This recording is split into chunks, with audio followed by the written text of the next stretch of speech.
कभी आपने सोचा है हमें जीवा के साथ साथ कान क्यों मिले? अब आप कहेंगे सरल सी बात है, ताकि हम बात करने के साथ ही सुनना भी सीख लें। अब इसका एक और तात्पर्य है। पहले मुझे बताइए, स्वयं की प्रशंसा सुनना किस किस को अच्छा लगता है? सभी को अच्छा लगता है। अब यही है सार। यदि इन कानों से आप स्वयं की प्रशंसा सुनना चाहते हैं तो सर्वप्रथम इस जीवा से दूसरों की प्रशंसा करना सीखें। अब प्रशंसा के विषय में एक अत्यंत महत्वपूर्ण बात आपको बता देता हूं। कभी किसी की प्रशंसा यदि आप करते हैं तो सर्वप्रथम उस व्यक्ति का उत्साह बढ़ जाता है। तत्पश्चात स्वयं यदि झांक कर देखें तो इस मन में भी संतोष और प्रसन्नता आ जाती है। और एक बार ये मन प्रसन्नता से भर जाए, तत्पश्चात कोई प्रशंसा करे या ना करे, कोई अंतर नहीं पड़ता।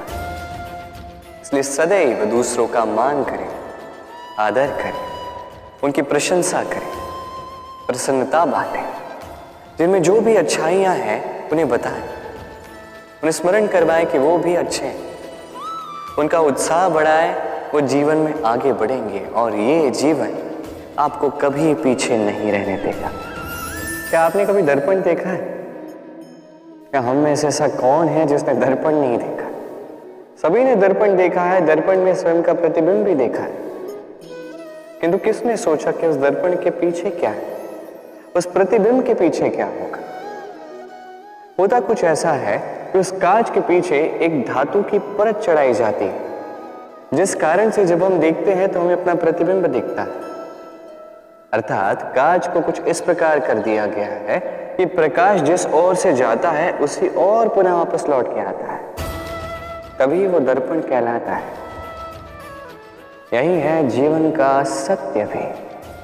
यदि हम अपना पूरा ध्यान केवल लक्ष्य की ओर केंद्रित करते हैं, यहां वहां नहीं भटकते हैं, तो न केवल हम अपना लक्ष्य प्राप्त करने में सफल होते हैं, बल्कि हम दूसरों का मार्गदर्शन करने में भी सफल होते हैं।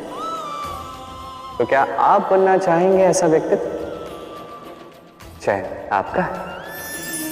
पाना और खोना दोनों जीवन के अभिन्न अंग हैं। हम कुछ पाते हैं, कुछ खोते भी हैं।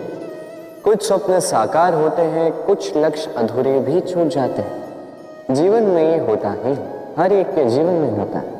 किंतु जब भी हम किसी से मिलते हैं, हम कौन सी बातें करते हैं? हम उसी की बात करते हैं जो हमने खोया है। स्वयं भी दुखी होते हैं, सामने वाले के मन को भी दुखी कर जाते हैं। इससे कुछ विपरीत करने का प्रयास कीजिए, सकारात्मक बनने का प्रयास कीजिए।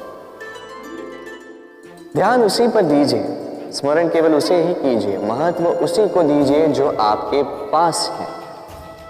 जो आपके पास नहीं, उसकी आस में त्रास क्यों सहना? उसी की गिनती कीजिए जो आपके पास आज यहां वर्तमान में। जैसे मैं कंस मामा की गिनती नहीं करता जिन्होंने मेरा बालपन झंझोड़ा। मैं गिनती करता हूं यशोदा मैया की, मेरे बलराम दाऊ की, मेरी राधे की, जिन्होंने मेरा जीवन संजोया। सोच, ये सोच सच बनकर सामने आती है, ये कठोर सत्य, क्योंकि सोच ही वो बीज है जो सत्य रूपी पौधे को जन्म देता है, उसे विकसित करता है। अब सोचिए, यदि ये बीज ये अकड़े का हुआ तो ये छाया नहीं, ये केवल कांटे देगा। वही यदि ये बीज बरगद का होगा तो वो एक ऐसे वृक्ष में विकसित होगा जो अनेक वर्षों तक अनेक पीढ़ियों को छाया देगा, पंछियों को घर देगा। उसी प्रकार ये सोच, यदि ये सोच छोटी सोच हुई तो आपको शंकाएं ही देगी। यदि ये सोच बड़ी हुई तो आपको समाधान देगी। तो सोच समझकर अपनी ये सोच चुनिए। ये सोच आपको शंका भी दे सकती है, समाधान भी दे सकती है। क्या चुनेंगे आप, शंका या समाधान? छोटी सोच या बड़ी सोच? चयन आपका है।